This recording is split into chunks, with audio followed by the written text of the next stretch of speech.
Hey y'all, welcome to Life on Gallman Road. I am Brenda and we're in the kitchen this afternoon. It is kind of a cool, rainy, breezy day and we have got a couple of new recipes that we want to try. Now I'm going to break this down into two videos. But I hope it all works out. I am going to try to turn a roll recipe into a king cake. Have y'all ever had a king cake for Mardi Gras? We have them, let's see, how do we describe it? We are close enough to Louisiana that some people actually drive to Louisiana and get king cakes. I don't. I have some delivered every now and then from friends or family that are coming. But otherwise, it's either I do them or we get it at Walmart. And the ones at Walmart they're a little dry. So, I was looking at a recipe for a king cake, and it's very similar to a roll recipe that I do. So we're going to see what happens. I have been kind of wanting to test cinnamon rolls. So we're going to use this dinner roll recipe. Now, I made these dinner rolls the other day, and we'll make them together. I have not shown you this recipe yet. I have my big roll recipe that we do, and it turns out great. But this recipe I tried, and it makes a smaller batch, only about a dozen rolls. So I think this would be good for a try, at least, on cinnamon rolls or king cake. So let's get our ingredients together. Yeast, flour, salt, sugar, an egg. And I think I don't know that I put an egg in it last time. Maybe I did. Vegetable oil, water. Real easy. So let's get it going. All right, we are going to get our ingredients together. We're going to do 1 1/4 cup of warm water, a 1/4 cup of sugar, and our dry active yeast, or active dry yeast. I'll get it right in a minute. We're going to do, it says 2 tablespoons, but a packet is 2 teaspoons. A packet is 2 teaspoons and a quarter. So we're going to go ahead, well, this actually says 2 tablespoons.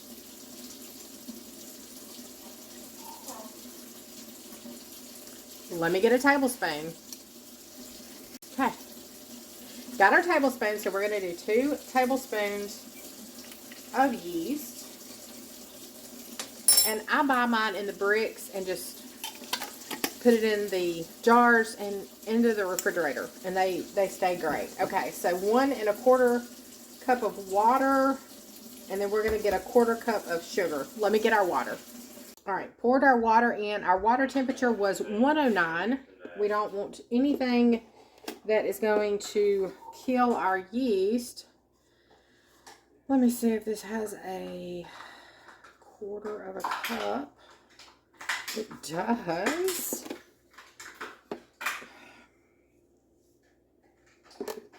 Get our sugar. Perfect. 1/4 cup of sugar. And then we're going to let that bloom for just a second. I like to make sure my yeast, this is the first time I'm using this jar, so I'm going to make sure my yeast is still good. So I'm going to take a non-metallic, my words are hard today. We're just going to get that kind of stirred up. And we're going to let this bloom for about 5 minutes while I get the rest of our ingredients. Okay, we are all nice and bubbly, and our yeast is activating over here, so this is absolutely perfect. So we're going to go ahead and start adding the rest of our ingredients. I have 1 egg,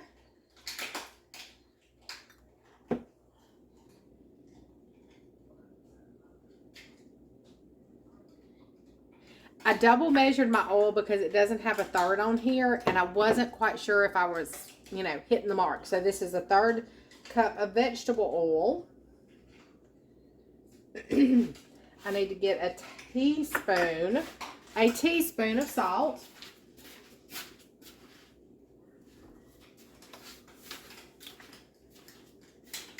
Okay. And our flour.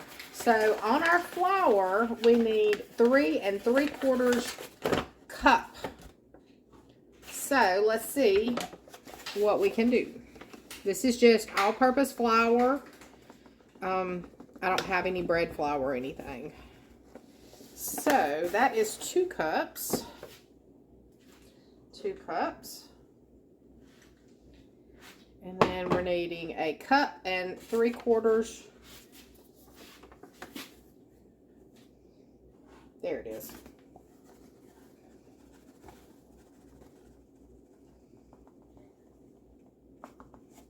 Perfect.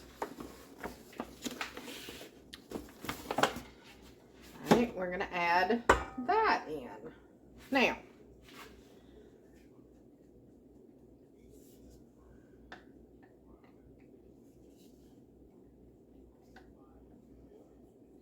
all right. Let me get my dough hook or my paddle. I don't know which one I'm going to use, but let me get an attachment and we'll start kneading our bread. All right, our dough came together great. I should have added our flour 1 cup at a time, but we're okay. I'm going to spread out some parchment paper on my stove so I can have an area to work, and we're going to roll it out so we can do our cinnamon and sugar in the center. All right, I don't roll things out very often, so y'all are going to have to just bear with me. I have it on parchment paper, and of course it slides everywhere, so, but I'm going to do the best I can with getting it rolled out to kind of a uniformed thickness.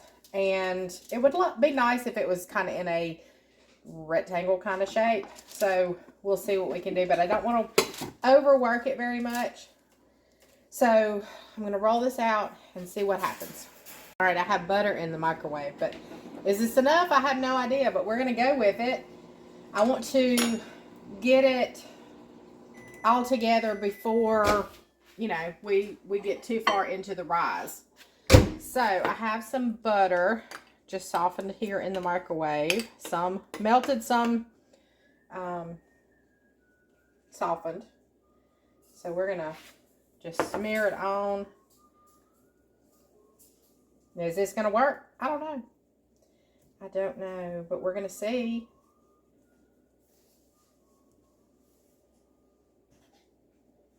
Just going to get it all on there.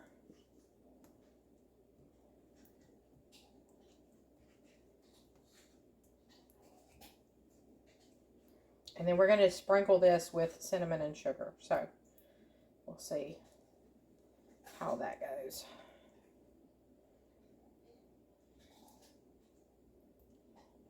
All right. So I get that. There it goes. Now then.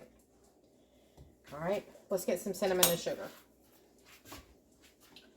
Sugar is down here somewhere. Ah, here we are.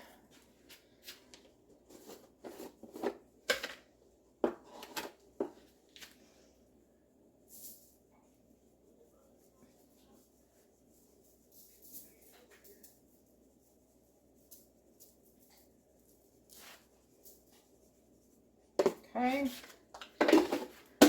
Let's see if I can, whoops, find my cinnamon. Not in there. Don't need chili powder.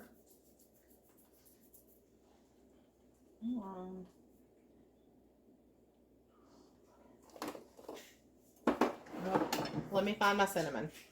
I have our cinnamon.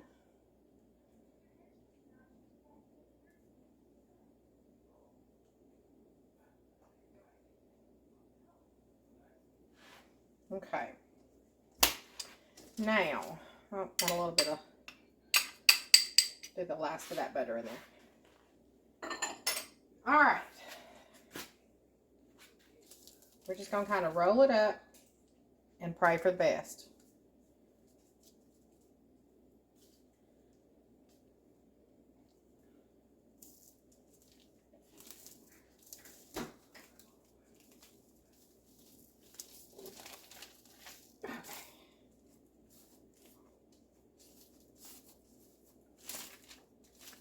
There's our seam. It's probably going to get all nice and gooey. All right, let me grab another piece of parchment paper that we're going to bake this, bake this on in the pan. Before we transfer, it's wanting to come undone. So we're going to pinch this seam together best we can.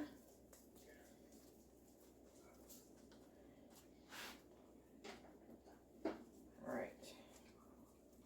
All right. Let me get this one out of the way.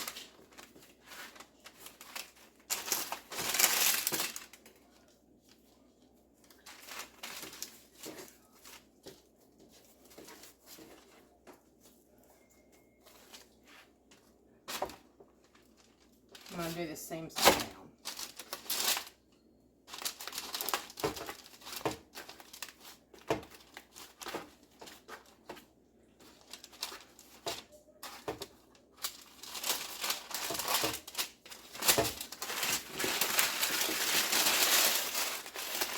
Get it closer to me. Now what I'm doing is just kind of pulling it so I can stretch it a little bit so I can get my ends to meet. Is this natural, normal, usual? No, probably not, but first time for everything, right?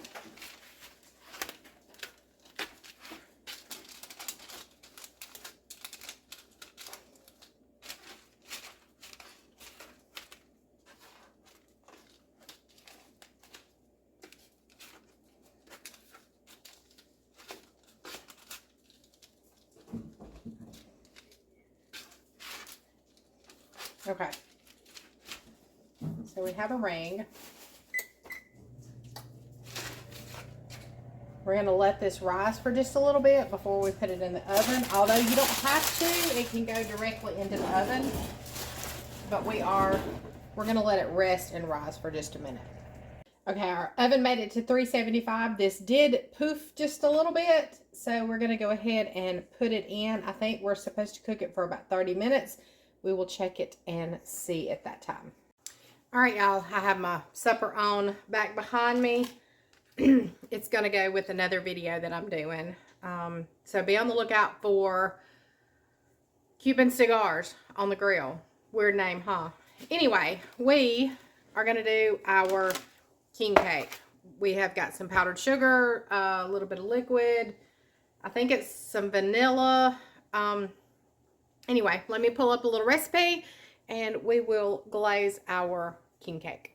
For this frosting, all we're going to do is 2 cups of powdered sugar, a couple of tablespoons of lemon juice, couple of 3 tablespoons of, it calls for milk, but I don't have any milk, water, and then a little bit of vanilla. So I probably got mine a little too thin. And if so, I can add another cup of powdered sugar and it will be fine because it actually calls for 3 cups. So let me go ahead and add this 3rd cup because I would like it a little thicker than just a glaze because we want it to stick and be thick.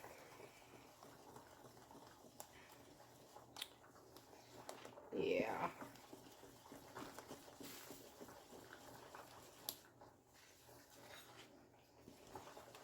And I used regular vanilla, so mine has got a little bit of a tint to it. It's not Snow White.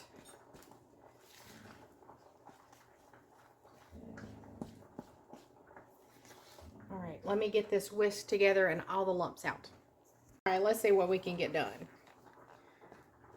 I may have still some lumps, but it's just me and Clarence. It'll be fine.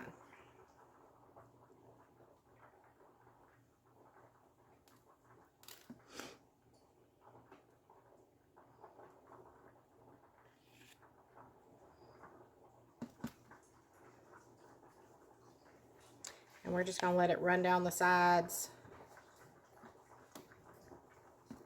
as it goes.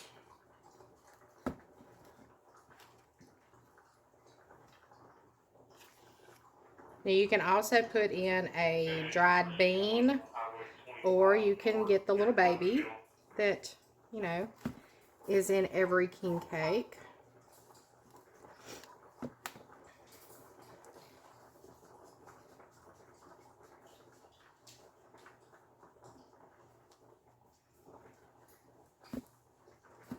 All right, I'm going to put my little extra goodness right there in the middle.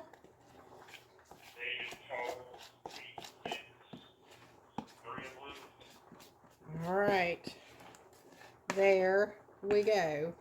We're going to let it sit here and stiffen up for just a little bit. Now, it is before supper time, but I want to go ahead and wrap this video up because, like I've said, I'm working on another video as we go along. So right here at our part where it comes together, we're going to see what it looks like.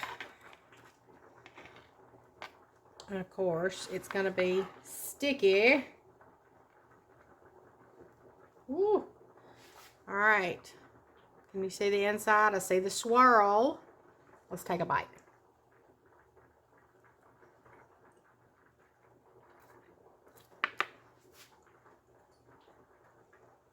Mmm.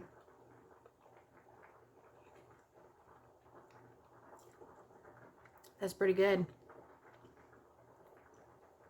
Might need to sweeten the dough just a little bit, but that's good. So there we have it. Dinner rolls turned into a king cake. Okay, there we have it. Turning one recipe into another, and it's not too bad. I think we're going to enjoy it.